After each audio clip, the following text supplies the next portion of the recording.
Steven Shpendi vazhdon të jetë një nga emrat më të përfolur në merkaton e verës në Itali. Sulmuesi shqiptar i Empolit ka përfunduar prej kohësh në radarët e Cagliarit që synon të përforcojë repartin ofensiv për sezonin e ri në Serie A. Megjithatë, dëshira e klubit sard për ta transferuar 23 vjeçarin po përballet me një pengesë të madhe, pasi Empoli ka një kërkesë të lartë financiare. Drejtuesit e Cagliarit e konsiderojnë Shpendin si një profil ideal për projektin e tyre. Për më tepër, situata fizike e Andrea Belottit ka shtyrë klubin të kërkojë një sulmues që mund të garantojë vazhdimsi dhe efikasitet përpara portës. Megjithatë, negociatat me Empoli nuk pritet të jenë as pak të lehta. Klubi toskan e konsideron Shpendin një nga asetet më të rëndësishme të skuadrës dhe nuk ka ndërmend të bëjë ulje në çmim. Sipas mediave italiane, kartoni sulmuesi shqiptar vlerësohet nga 4.5 deri në 6 milion euro, ndërsa drejtori sportiv i Empolit Fabio Artico ka bërë të qartë se lojtari nuk do të largohet për një shumë më të ulët se 6 milion euro. Klauzola e Cesenës. Një ndër arsyet kryesore që Empoli mban një qëndrim kaq të fortë lidhet me marrëveshjen e transferimit nga Cesena. Klubi ku Shpendi u formua si futbollist ruan 30% të shumës së një shitjeje e të ardhshme, çka do të thotë se Empoli nuk do të përfitonte të gjithë vlerën e transferimit. Pikërisht për këtë arsye, drejtuesit e klubit nuk janë të gatshëm të ulin pjesën fikse të marrëveshjes, pasi kjo do të reduktonte ndjeshëm fitimin e tyre real. Performancat e mira të Shpendit gjatë sezonit të fundit kanë bërë që vlera e tij të rritet ndjeshëm. Ai është kthyer në një nga sulmuesit më premtues të presit të tij dhe vazhdon të jetë pjesë e kombëtares U21 të Shqipërisë, edhe pse platforma Transfermarkt e vlerëson aktualisht kartonin e tij rreth 3.8 milion euro. Empoli beson se potenciali i lojtarit te kërkesa në treg justifikojnë një çmim dukshëm më të lartë. Nga ana tjetër, Cagliari mbetet i interesuar, por është i vetëdijshëm se për të siguruar firmën e Shpendit do të duhet të bëjë një investim të rëndësishëm financiar. Klubi sard nuk e ka praktikisur pistën që çonte sulmuesi shqiptar, por mbetet për të parë nëse do të vendosë të plotësojë kërkesat e Empolit apo do të kërkojë alternativa të tjera në merkato. Java në vijim pritet të jetë vendimtare për të ardhmen e Steven Shpendit. Interesimi i Cagliarit mbetet konkret, ndërsa Empoli vazhdon të mbrojë me forcë një nga talentet e tij më të rëndësishëm. Nëse palët do të gjejë një kompromis financiar, sulmuesi shqiptar mund të bëjë hapin e madh drejt vazhdimit të karrierës në Serie A me fanellën e kuqe-bluve. Christian Aslani ndodhet me Interin e Gjermani për fazën përgatitore. Zikaltrit vendosën ta huazonin në sezonin e kaluar fillimisht te Torino dhe më pas te Beşiktashi. Mesfushori shqiptar ka mbetur në shifrën e 99 ndeshjeve me Interin. Një thashëzim tjetër po qarkullon në të merkato dhe bëhet fjalë për arsyeën pse Interi kërkon me ngulm që Aslani të shitet pa luajtur asnjë ndeshje tjetër. Ishte bera vitit 2022 kur Interi e huazoi nga Empoli me detyrim blerje. Pas një sezoni u paguan rreth 15 milion euro tek Empoli për kartonin e tij, ndërsa po ashtu kishte edhe bonuse në kontratë. Dhe pikërisht bonusi i madh që përflitet është 5 milion euro nëse Aslani plotëson 100 paraqitje me fanellën e Interit. Nëse kjo është e vërtetë, atëherë ndeshja radhës zyrtare e Aslanit do të torturonte Interin që të paguante edhe 5 milion euro. Kjo është një arsye fort përse kampionët e Italisë nuk e konsiderojnë as pak qëndrimin e mesfushorit. Deri tani është konfirmuar vetëm se nuk qëndron në planet e trajnerit Christian Chivu. E ardhmja e Alen Sherrit te Cagliari është vënë në diskutim, pasi portieri i kombëtares shqiptare nuk ka gjetur minutat që shpresonte tek ishullorët në Serie A. Mediat italiane bëjnë të ditur se për Sherrin ka pasur interes konkret gjatë këtyre javëve, me oferta nga të paktën 5 klube.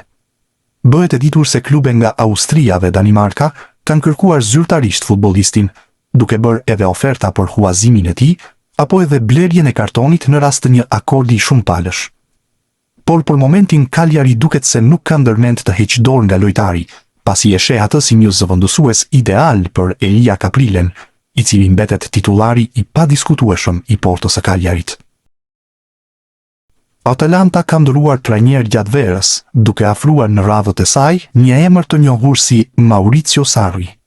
Tekniku la Lazio dhe ju bashkua projektit të bergamaskëve, me shpresën që të vazhdojnë në hapat e Gasperinit që e ktheu skuadrën në protagoniste në Itali e Europë. Por me afrimin e tij, e ardhmja e Berat Gjimshitit ka qenë në ajër. Trajneri preferon një skemë të ndryshme me 4 në prapavik, duke ndryshuar nga ajo me 3 që përdorte në vitet e fundit Atalanta.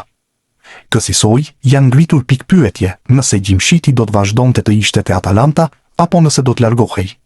Por në miqësoren e parë të Atalantës, që luajti kundër ekipit U21, Gjimshiti jo vetëm ishte në fushë, por Sarri i kishte besuar edhe shiritin e kapitenit, duke dhënë një sinjal të qartë se aktualisht beson shumë te mbrojtësi kombëtares shqiptare. Christian Aslani do të udhëtoj me Interin për fazën përgatitore në Gjermani. La Gazzetta dello Sport konfirmon se pavarësisht kësaj, do të largohet në momentin kur të mbërrijë oferta e duhur. Deri tani, Aslani do të kënaqur Interin, ndaj dhe Aslani do të stërvitet me pjesën tjetër të skuadrës në pritje të zhvillimeve të reja. Fakt është se Interi tashmë është i gatshëm për ta lënë të lirë Aslanin për një shifër rreth 10 milion euro. Ka pasur interes nga klubet në Itali, ndërsa nuk përjashtohet mundësia e huazimit me opsionin e blerjes së kartonit.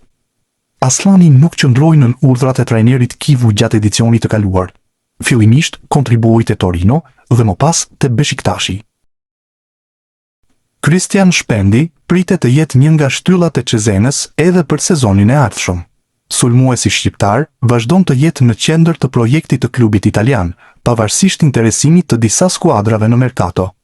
Drejtuesit bardezin nuk kanë ndërmend të heqin dorë nga 22 vjeçari dhe kanë nisur lëvizjet për t'i siguruar rinovimin e kontratës, ndërsa emri i tij vazhdon të qarkullojë në treg. Sipas mediave italiane, drejtori sportiv Andrea Mancini do të zhvillojë së shpejti një takim me përfaqësuesit e Shpendit për të diskutuar zgjatjen e kontratës. Objektivi i klubit është që marrëveshja aktuale të zgjatet deri në verën e vitit 2030. Projekti i pronësisë amerikane parashikon një kontratë afatgjatë me pagë në rritje progresive. Shpendi pritet të përfitojë rreth 350.000 euro në sezonin e parë të kontratës së re, ndërsa paga do të rritet gradualisht në vitet pasuese.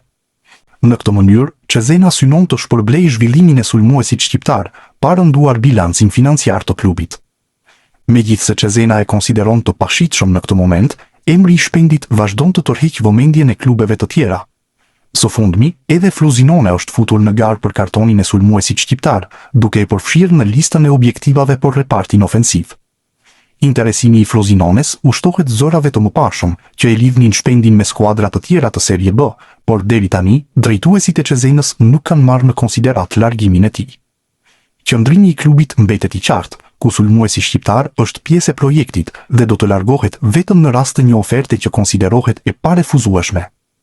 Christian Shpendi është kthyer njëkohësisht në një lojtar të kombëtares A, ku në miqësoret e muajit qershor u grumbullua nga Rolando Maran, teksa në vjesht pritet që të marrë një ftesë edhe vëllai i tij binjak, Steven Shpendi.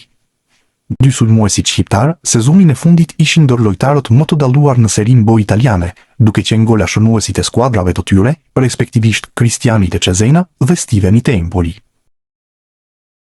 Nelson Viper është huazuar te Sturm Graz. Ky është vendimi surprizë që u zbulua sot nga klubi austriak. Kartoni i 21 vjeçarit i përket Mainzit në Gjermani. Edicioni i kaluar rezultoi zhgënjim, pasi për të minutat ishin me pikatore. Kujtojmë se në vitin 2025 pati luftë që t'i rinovoi kontrata. Më pas erdhi firma deri në vitin 2029. FSHF ndërkohë ka kërkuar që ta afrojë, por Viper nuk pranon të ketë kontakt.